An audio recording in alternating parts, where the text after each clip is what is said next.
청렴은 사랑입니다. 안녕하십니까. 청렴전도사 한상철입니다. 오늘의 청렴 주제는 외부 강의 등의 범위입니다. 주제를 정한 이유는 외부 강의 등인지 아닌지 구분하기 어렵기 때문입니다.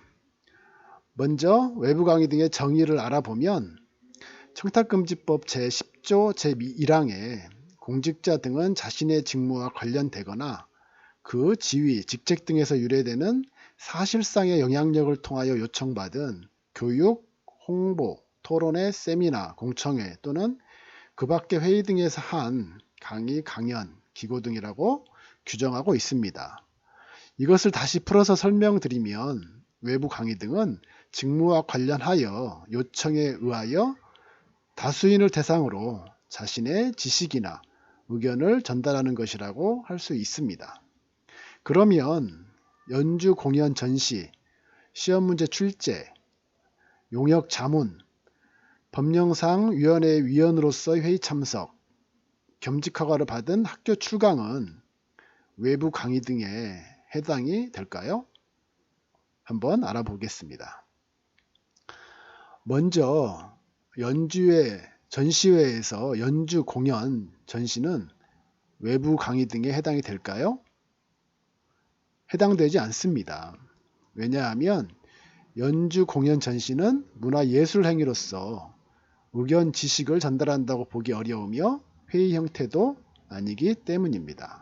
다음으로 시험 출제위원으로서 시험 문제 출제는 외부 강의 등에 해당될까요? 되지 않습니다. 왜냐하면 시험 문제 출제도 다수인을 대상으로 의견이나 지식을 전달한다고 보기 어려우며 회의 형태도 아니기 때문입니다. 다음으로 회의 등이 아닌 용역 자문은 외부 강의 등에 해당이 될까요? 되지 않습니다. 회의 등이 아닌 용역 자문은 외부 강의 등이 아닙니다. 다만 청탁금지법 제8조 제3항 제3호에 의한 정당한 권한인지 여부와 정당한 권한이라도 겸직 허가 여부는 별도의 판단이 필요합니다. 다음으로 법령상 즉 조례 규칙상의 위원회 등의 위원으로 회의 참석은 외부 강의 등에 해당이 될까요? 되지 않습니다. 왜냐하면 법령상 위원회 등의 위원으로 회의 참석은 고유 업무 수행으로 보기 때문입니다. 마지막으로 소속 기관장의 사전 겸직 허가를 받고 학교에 출강하는 경우 외부 강의 등에 해당이 될까요?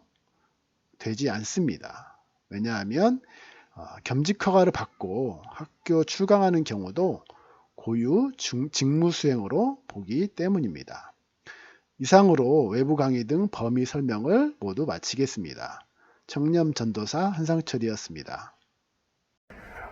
청렴이 무엇이냐고 저에게 묻는다면 저는 청렴은 부정청탁 안 하고 금품 등 수수 안 하는 것은 기본이고요.